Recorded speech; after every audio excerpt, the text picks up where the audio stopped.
A mensagem de hoje, ela é lindo como Deus ele vai trabalhando, ele vai gerando no nosso meio e ordenadamente, né? Sempre o Senhor vem gerando e mostrando pra gente aquilo que Ele quer falar com a gente nesse tempo e acerca de situações.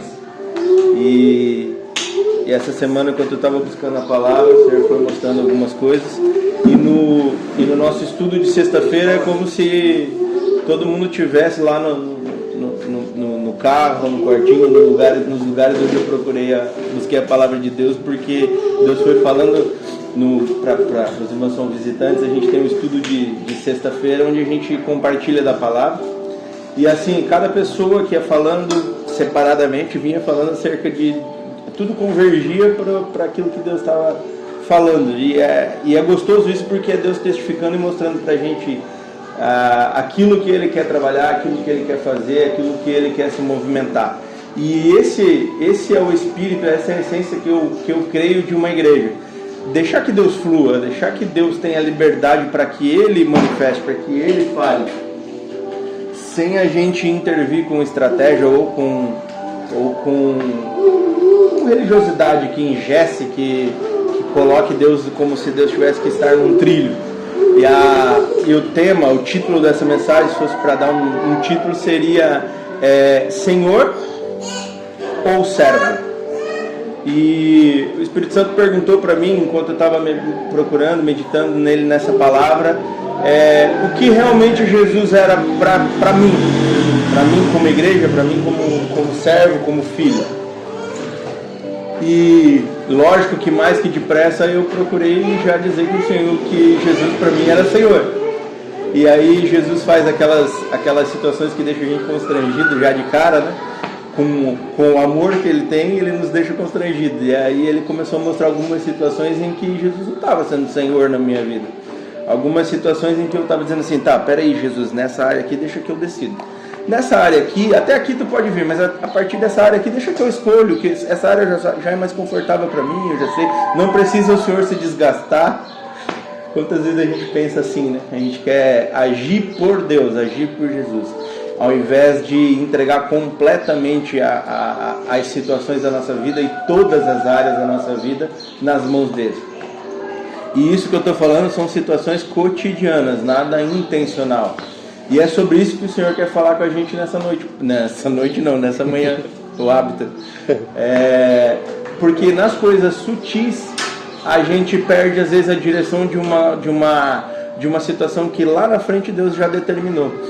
Como um navio, um grande navio que o leme, que é bem pequeno em relação a ele, um breve ajuste lá não sei o nome técnico, mas do capitão, um breve ajuste de alguns graus naquele leme que é pequenininho faz um trajeto inteiro ser modificado de um barco gigantesco, de um navio gigantesco.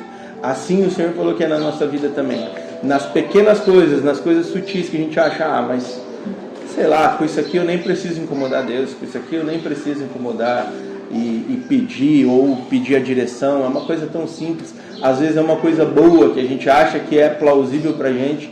E é acerca disso que o Senhor vai falar com a gente nessa noite, nessa manhã, para que a gente tenha esse discernimento de entender que o Senhor quer e deve participar de tudo na nossa vida. Que nas coisas sutis é onde Ele dá a direção e às vezes é onde Ele está mostrando algo para a gente. E se a gente toma o controle, ainda que nessas coisas que a gente acha que é simples, que é fácil, que é rotineira, a gente pode também estar tirando o controle do Senhor e tirando Ele do lugar de senhorio, do lugar de Senhor, e colocando Ele num lugar de servo. Quantas vezes a gente se pega na nossa vida através dos nossos desejos, pensando nos nossos desejos. E eu creio que eu falo para pessoas aqui que são de bem, que são honestas, que têm os desejos do coração voltados para o bem da sua família, para o bem das pessoas que convivem. É desse tipo de pessoas que eu estou falando.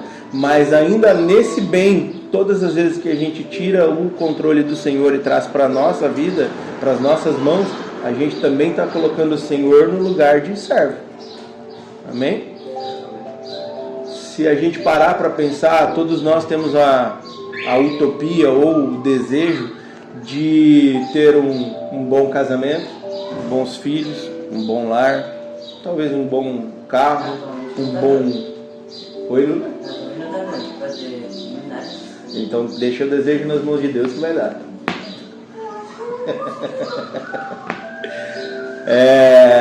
Um bom emprego, uma boa condição financeira. Todos esses desejos que a gente tem são lícitos, são bons. Não tem problema nenhum, pode continuar desejando e eu também desejo. O grande problema é quando esse desejo ele só tem o meu desejo, a minha vontade, a minha intenção. Não está no controle de Jesus. É sobre isso que o Senhor está falando com a gente hoje. Quando eu olho para essas situações e eu coloco somente a minha vontade, eu estou tirando o senhorio do Senhor também. Eu não preciso, e a gente como cristão precisa entender que a igreja, e uma das estratégias mais ousadas e usadas de Satanás para nos tentar e para nos desviar do Senhor, não é fazer a vontade dele, é fazer a nossa vontade. Porque ele não precisa que eu faça a vontade dele, me tirar da igreja para eu ir fazer a vontade dele lá fora. Ele precisa apenas que eu faça a minha. Porque a minha vontade nem sempre está unida com o Senhor, porque o nosso coração é enganoso. Vocês estão entendendo o que o Espírito Santo está falando? Sobre isso que o Senhor fala com a gente hoje. O Senhor ele tem ocupado na nossa vida um lugar de Senhor ou um lugar de servo? Quando eu coloco para o Senhor todos os meus planos e eu despejo aos pés dele, eu cruzo meus braços e espero, daqui eu não me movo, só depois que o Senhor realizar tudo, ele está sendo um gênio da lâmpada, está sendo um servo, um mordomo, tudo menos um Senhor.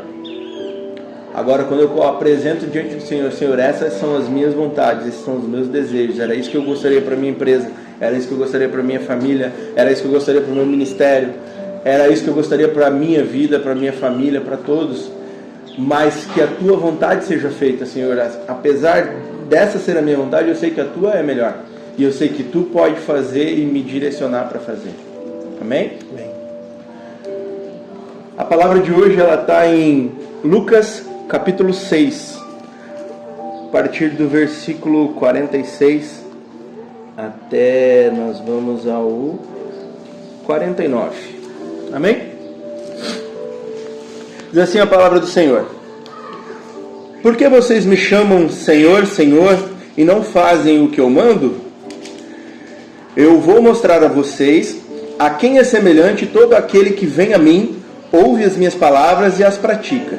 Este é semelhante a um homem que, ao construir uma casa, cavou, abriu profunda vala e lançou o alicerce sobre a rocha. Quando veio a enchente, as águas bateram contra aquela casa e não a puderam abalar por ter sido bem construída. Mas o que ouve e não pratica é semelhante a um homem que construiu uma casa sobre a terra, sem alicerces, e quando as águas bateram contra ela, logo desabou. E aconteceu que foi grande a ruína daquela casa. Amém? Feche seus olhos, vamos orar. Senhor, eu te apresento essa mensagem, Pai, a palavra que tu colocaste no meu coração, Senhor. Te apresento e peço que a partir de agora, Senhor, não seja a minha boca, mas a tua. Que não seja o meu entendimento, Espírito Santo, mas o teu Espírito, o teu entendimento. Fala conosco, Senhor, revela os mistérios da tua palavra. Fala no íntimo, no profundo e no oculto, como tu já fez desde o início desse culto. Ensina-nos, Senhor, a sermos praticantes, não somente ouvintes, Senhor, daquilo que tu tens para nós. Em nome de Jesus, eu peço que os nossos olhos, ouvidos estejam abertos, Senhor, atentos a tudo que o Senhor tem para derramar, e que nós sejamos praticantes e possamos devolver aquilo que o Senhor nos entrega, ainda mais multiplicado diante de Ti. Em nome de Jesus. Amém. Amém. Amém, igreja? Então aqui tem o Senhor nos repreendendo o povo, mostrando para eles aquilo que um povo que estava claramente no engano. Ele diz: por que vocês me chamam de Senhor, se vocês ouvem a minha palavra, mas não praticam? E isso é um estágio além, né? É um estágio mais profundo. Como eu falei, a gente como igreja busca andar nos caminhos do Senhor. Mas se eu busco a minha vontade antes da vontade de Deus, eu estou sendo ouvinte, mas não estou sendo praticante. Porque os nossos desejos e o nosso coração é enganoso, nem sempre caminha com a vontade do Senhor. O Senhor está alertando esse povo e dizendo que eles estão chamando de Senhor, estão ouvindo, mas não estão praticando. E ele compara aqui com dois homens, com dois tipos de pessoas. Um que construiu a sua casa sobre a rocha e outro construiu a sua casa sobre a terra. Aquele que construiu sobre a rocha ouviu e praticou. Quando veio a tormenta, quando veio as águas, elas bateram sobre ele, sobre a casa, e a casa não desabou. E percebam que a Escritura é perfeita em falar aqui, porque ela não diz se vier, ela diz quando veio, ou seja, vai vir. A Bíblia diz que para o ímpio e para o justo o sol nasce. Significa as dificuldades, as lutas, as batalhas, as adversidades, elas vão vir para o justo e para o ímpio, para aquele que crê e para aquele que não crê. A gente não está livre de passar pelas adversidades. Agora a gente tem a opção de passar pelas adversidades com Cristo. E é sobre isso que o Senhor fala. Aquele que construiu a casa sobre a rocha, quando veio e não se veio as ondas, a casa permaneceu. E isso tem que simbolizar, tem que testificar para a gente aquilo que a gente precisa viver como cristão. Porque existe um evangelho muito fácil sendo pregado por aí, gente, de que vem para Deus e a tua vida vai ser só vitória. E isso é uma mentira, e não é nem uma mentira do homem, é uma mentira de Satanás. Porque a Bíblia não diz que nós teríamos somente facilidade. A Bíblia diz que nós teríamos prosperidade, que nós teríamos abundância, que nós teríamos paz que excede todo entendimento. E essa paz que excede todo entendimento, ela já por si só já é autoexplicativa. Se eu tenho a paz que excede o entendimento, é que às vezes eu vou ter paz quando não era para ter paz, certo? Porque senão eu não precisava exceder o entendimento. A gente já entende que se eu estou em paz, eu estou vivendo uma situação boa. Quando a Bíblia fala que a paz que o Senhor tem para nós, ela excede todo o entendimento, é porque às vezes eu não vou nem entender, mas eu vou estar em paz. Está tudo revirado na minha vida, a minha situação está desastrosa, mas eu estou em paz. Eu estou em paz porque a minha casa está sobre a rocha, porque eu tenho caminhado com o Senhor, porque eu tenho sido ouvinte e praticante. E o Senhor também traz o outro lado da moeda, aquele que ouve, mas não pratica. E aqui eu quero chamar a atenção de vocês. A gente como igreja, e eu não estou falando igreja do caminho, nem igreja A, B, evangélica, católica, eu estou falando de igreja noiva do Senhor, ao redor do mundo. A gente como igreja tem caminhado perigosamente como esse homem que construiu a casa sobre a areia. Por quê? Parece que é, mas não é. Parece que está tudo lindo, tudo bonito, mas só na parte boa, só na hora boa está tudo bem. Na primeira adversidade tudo cai, tudo despenca, e aí Deus vai para o lugar de servo. Aliás, Deus está no lugar de servo antes, depois quando cai, Deus está no lugar de mal, no lugar de um Deus impiedoso, de um Deus maldoso, de um Deus que pratica a maldade. E não existe maldade no Senhor. Quando a gente olha para o estado da igreja, a gente precisa entender como igreja, porque somos participantes disso. Oi, Lucas? Antigamente eles eram que Deus tinha raiva. Exato, mas nunca houve maldade no Senhor. A maldade não provém do Senhor, não existe maldade nele. E a gente precisa entender isso. Quando a gente está como igreja sobre a terra, edificado sobre a terra, a gente vai passar por dificuldades e a gente não vai se sustentar. Quando o Senhor falou comigo acerca dessa palavra aqui, e Ele falou sobre fundamento, Ele falou sobre a gente olhar o que significa literalmente o fundamento na construção. Eu entendo muito pouco de construção, tá? Se alguém entender mais e falar alguma coisa técnica, por favor, relevem. Mas o que o Senhor mostrou para mim é o fundamento é a parte mais importante, é a estrutura, é o que dá todo o alicerce para a construção. Porém, o que a gente vê e o que salta aos nossos olhos são os acabamentos, são a parte bonita. A gente entra numa casa e a gente fala, uau, que bonito, que janelas bonitas, que portas bonitas, que móveis bonitos. Isso tudo é a parte que está para fora para fora da terra, para fora daquilo que a gente pode ver. A gente, aos olhos do Senhor, é semelhante. Aos nossos olhos, a gente olha para a igreja, para a noiva do Senhor e vê o que está por fora. O que está ornado, o que está bonito, o que está feito para receber, feito para ser enxergado. Mas o Senhor pergunta para a gente como que está o nosso fundamento. Porque isso aqui é o importante. No dia que vier a tormenta, não vai ser aquele lustre lindo, maravilhoso, que vai dar sustentação para casa. Não vai ser aquela vidraça, aquela porta linda, monumental, que vai impedir que a casa caia. Não vai ser aquele sofá lindo, aquela TV de 100 polegadas. Não vai ser nada disso que vai sustentar aquela casa de pé. E na nossa vida, igreja, é assim também. O que será que o Senhor, as pessoas olham para a nossa vida e acham, nossa, como está lindo, como está bonito, como está bem. Mas o Senhor olha e diz assim, não, Michel, tem coisa que ainda precisa consertar. Tem que dar uma fortalecida nesse fundamento. Tem que dar uma reforçada. É sobre isso que o Senhor fala com a gente, igreja, para que a gente olhe para dentro da nossa vida e olhe para o nosso alicerce. Como que está? Como que a gente está? E sempre quando o Senhor fala sobre isso, Ele mostra para a gente olhar para as nossas preocupações, para os nossos desejos. E o Senhor perguntou para mim, enquanto eu estava falando com isso, Ele falou assim, Michel, mas e se tivesse tudo bem? Se tivesse tudo certo lá na empresa? Tudo assim, ó, do jeito que tu planejou, prosperando, vários clientes, os funcionários abençoados, sem falta, pagando o imposto e dizendo aleluia, que maravilha, para esse governo maravilhoso. Se a gente tivesse com tudo bem em casa, a esposa acordasse cantarolando, a gente acordasse ela com flores e café na cama, se os filhos estivessem tudo uma bênção, o carro que gostaria, todos os desejos dele. Como que eu e você estaríamos nessa situação? Visualiza essa situação. Como é que a gente estaria? Como que estaria o nosso coração? Agora vamos apertar um pouquinho mais o nó dessa gravata. Como é que estaria a nossa vida com Jesus? Se estivesse tudo que a gente planeja, tudo que o nosso desejo gostaria, como é que estaria com Jesus a nossa vida? Será que a gente teria o mesmo tempo para Jesus? Será que a gente teria a mesma paixão por Jesus? Será que a gente teria a mesma disposição para Jesus? E a tua resposta pode ser sim, tá? Não quero induzir ninguém a nada, é apenas uma reflexão.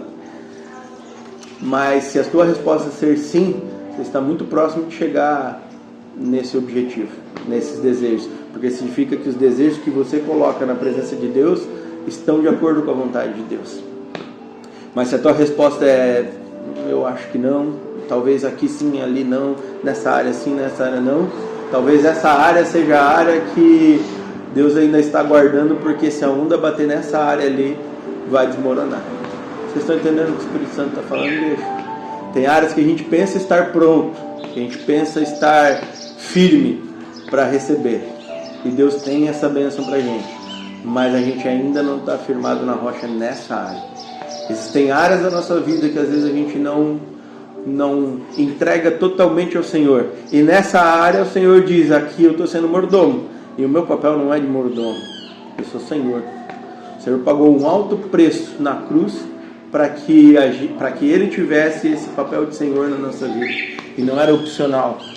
O papel de Senhor na nossa vida era ocupado por alguém que era infinitamente mau. E nele não havia bondade. Satanás era o Senhor da nossa vida. A Bíblia diz, porque todos pecaram e destituídos estão da glória de Deus. Até que Jesus veio e tomou para si o papel e o poder de ser o nosso Senhor. Porém, o Jesus é gentleman, não é como Satanás, não é pé na porta. Jesus ele dá a oportunidade, o privilégio de a gente o chamar de Senhor. Cabe a gente dizer se ele vai ser a nossa vida Senhor ou servo. Amém?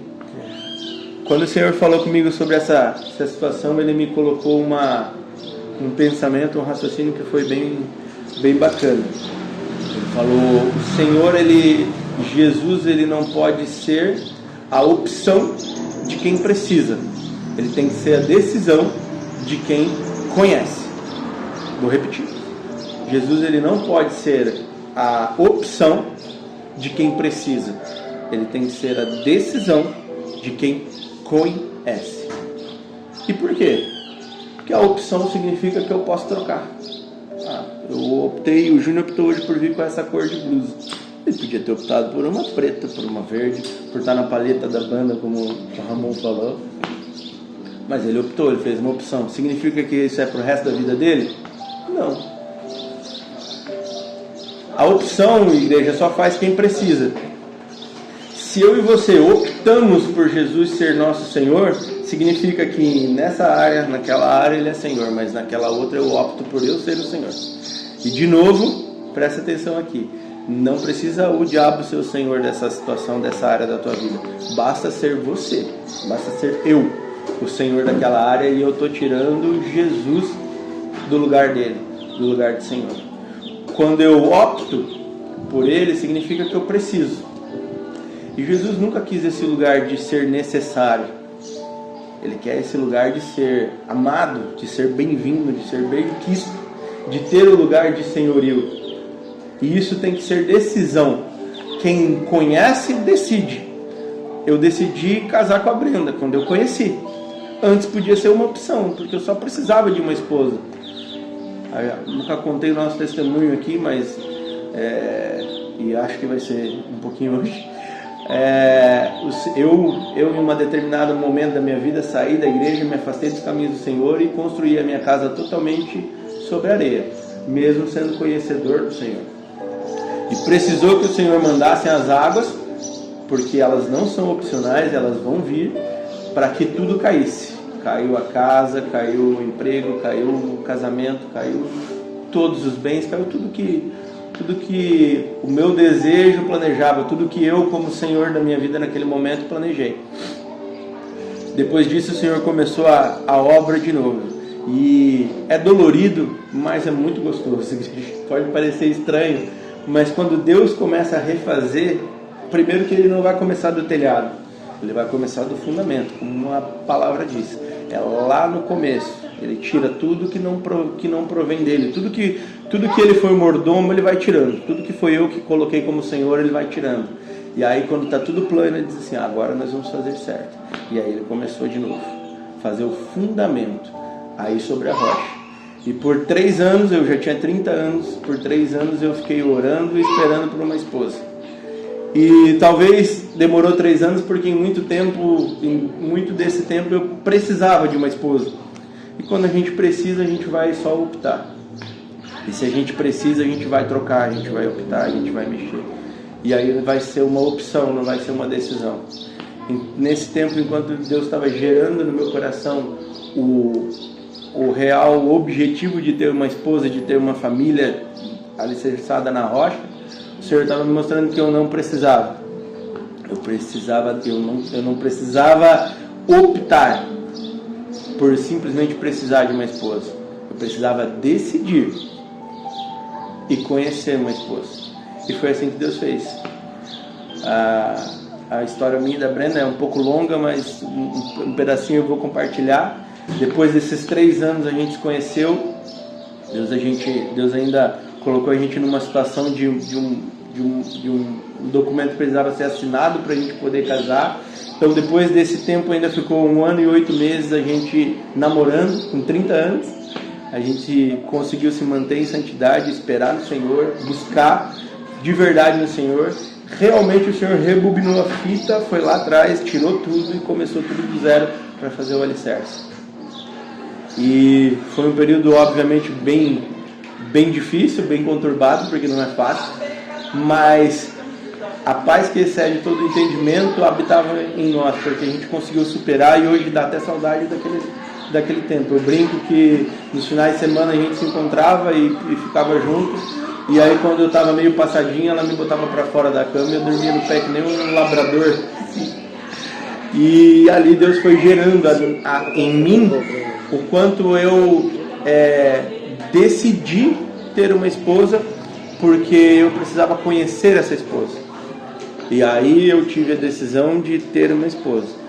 Essa semana, curiosamente, a gente vai fazer 7 anos de casamento, já são 9 de relacionamento.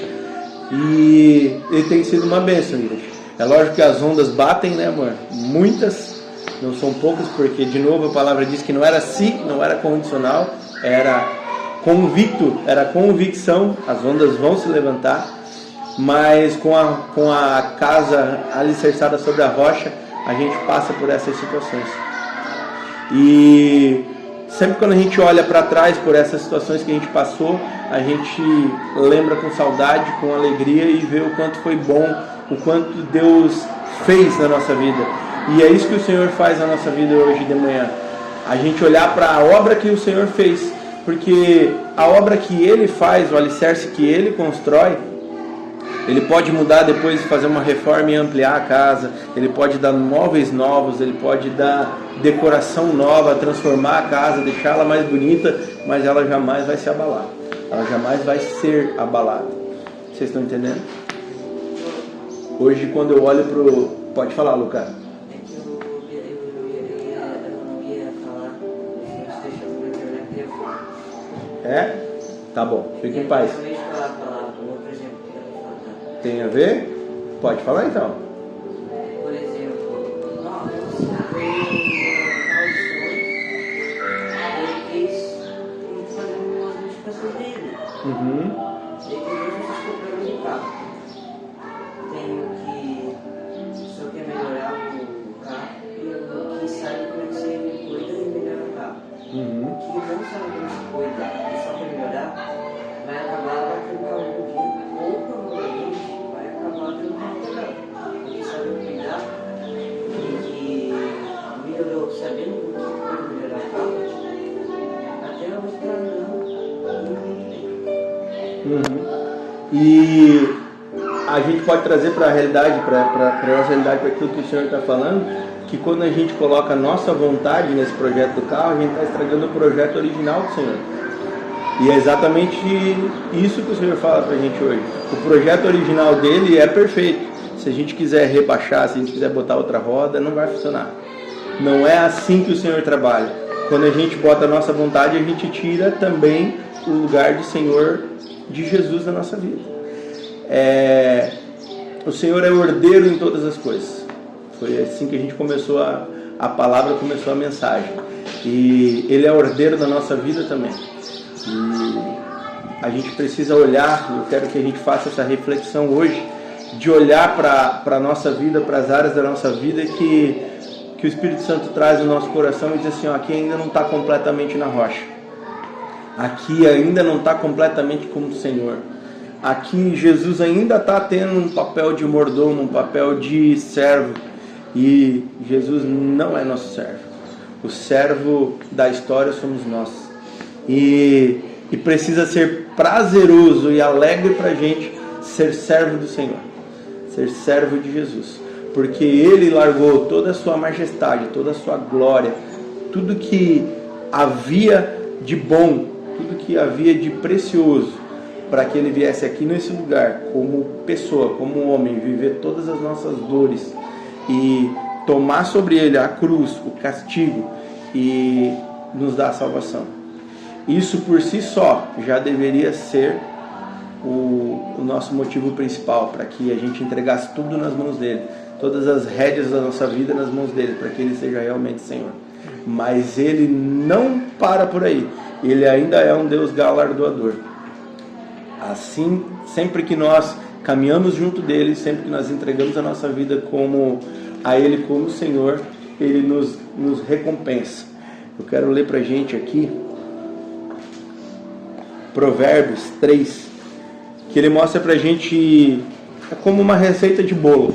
Talvez a gente fique em dúvida quando a gente ouve essa situação e talvez em algum momento você falou aí no seu coração, tá bom, Michel, mas eu já aceitei Jesus, eu caminho com Ele, mas nem sempre eu sei se é a vontade dEle, se não é. Quando eu me coloquei nesse lugar, pensando na mensagem, perguntei para o Senhor, o Espírito Santo falou que o silêncio de Deus não é resposta.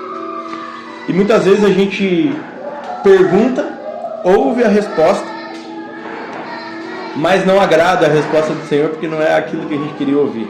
E aí a gente insiste na pergunta, insiste na pergunta, insiste na pergunta, insiste na pergunta. E a gente começa, ó céus, ó terra, o o Senhor está em silêncio, o Senhor não está falando, o que eu estou fazendo de errado? E o Senhor já falou lá atrás. E os céus, eu tenho falado bastante isso, eles se movem mais a respostas do que a perguntas.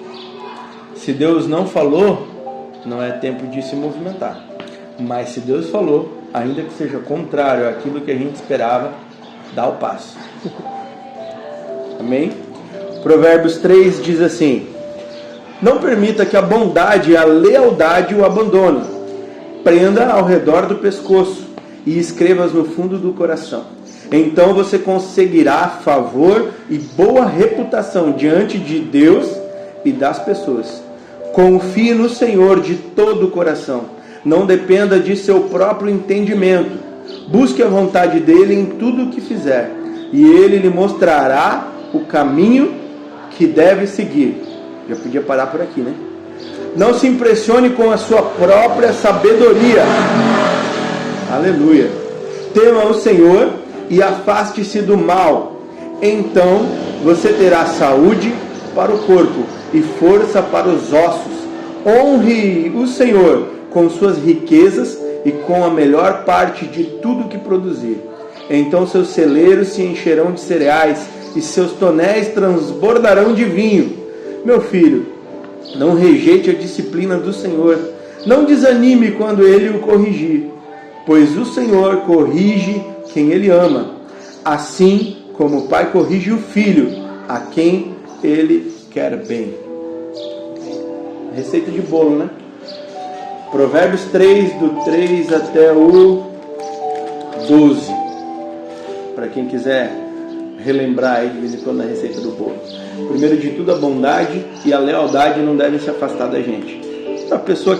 Você não consegue imaginar uma pessoa que é bondosa e leal, e lealdade é uma característica tão rara hoje em dia, que a lealdade ela é bem profunda. A lealdade ela é uma raiz bem profunda, não é essa bondadezinha que a gente vê hoje, que quando está na frente é tudo legal, tudo virou as costas, já fala besteira, já fala mal, já não tem respeito. A lealdade ela é incondicional, ela é como o amor do Senhor, ela é incondicional. Se eu sou leal ao Júnior dentro de um culto, eu sou leal ao Júnior se eu estiver em Tóquio e ele em Curitiba. Lealdade é incondicional.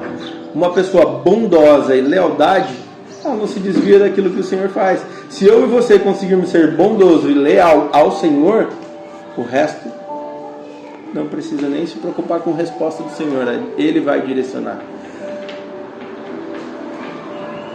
Aqui no versículo 5, ele diz: confie no Senhor de todo o seu coração. Não dependa do seu próprio entendimento. Lembra que a gente falou? Confia no Senhor de todo o seu coração. Deixa Ele ser o Senhor. E não confie no seu próprio entendimento. Não posso eu querer dizer para o Senhor como vai fazer. Ele não é mordomo. Busque a vontade dEle em tudo. Tudo.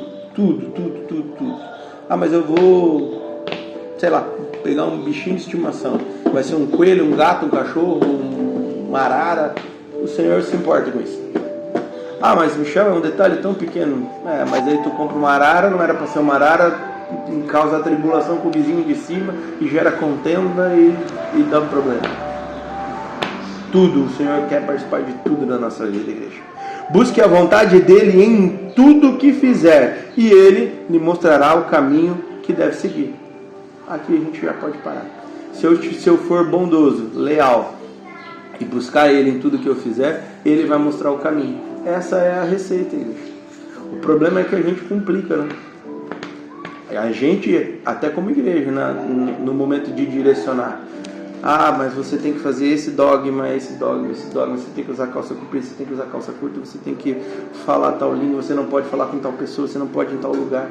Não, busca a vontade dEle e o mais Ele fará. Ele mostrará o caminho. Quando Ele está mostrando o caminho, significa que aí Ele é o Senhor. Aí Ele é o Senhor da nossa vida. Amém, igreja? Para finalizar, eu queria compartilhar uma frase que eu ouvi essa semana. Até falei com a Brenda na hora. E ela fala sobre essa prosperidade do mundo, essa prosperidade da igreja, essa prosperidade cristã, essa prosperidade do mundo. E em determinado momento era um pedacinho de uma pregação, e esse pastor ele falou assim: a escassez, está muito na moda se usar para falar, né? A escassez ela não vem do céu, ela é proveniente da ganância do homem. Isso na hora entrou rasgando no meu coração, porque de fato, gente, não existe escassez no céu. O céu é um lugar de abundância, e é de lá que o Senhor veio. Porque ele diz que se nós estivéssemos nos caminhos dele, se a vontade dele fosse feita, se nós estivéssemos na direção dele, a gente comeria do melhor dessa terra e beberia do melhor dessa terra, porque nós estaríamos caminhando conforme o céu, como cidadãos do céu. A escassez ela vem da ganância. O que é a ganância? É o antônimo da prosperidade. A prosperidade diz que eu e você precisamos, que quando temos prosperidade, temos tudo o que precisamos. Tudo o que precisamos. A ganância ela é maldita, ela é turbinada por Satanás. Aí ela já não é mais eu ter tudo que eu preciso, eu ter muito mais do que eu preciso. E aí eu começo para eu ter tudo mais do que eu preciso, eu começo a tirar daquele que poderia ter. Não à toa, todos os grandes homens que Deus moveu e que Deus abençoou demasiadamente foram homens que colocaram o coração aos pés do Senhor com generosidade. E aí eles transbordaram sobre povos. Deus tem falado isso muito comigo. Deus só vai derramar sobre a nossa vida quando nós formos generosos com o coração dele. Quando nós tivermos realmente essa prosperidade do céu e não a ganância. Porque a ganância retém. A ganância eu fico feliz se eu tenho mais, mas se o Danilo tiver mais que eu, daí eu não sou mais feliz. Porque aí o meu irmão tem mais do que eu e eu não tenho. Isso não é prosperidade, isso é ganância, isso é maldade. Aí começa a entrar sentimentos ruins. Agora, se eu tenho a prosperidade do Senhor no meu coração, Ele é Senhor do meu coração, eu fico feliz em que o Júnior esteja bem, que o Danilo esteja bem, que o Jamil esteja bem, que todos estejam bem. Num português bem claro e nada cristão, gente feliz não enche o saco. Amém, igreja? Feche seus olhos, vamos orar. Eu quero que você reflita, e eu oro para que o Espírito Santo ele coloque no nosso coração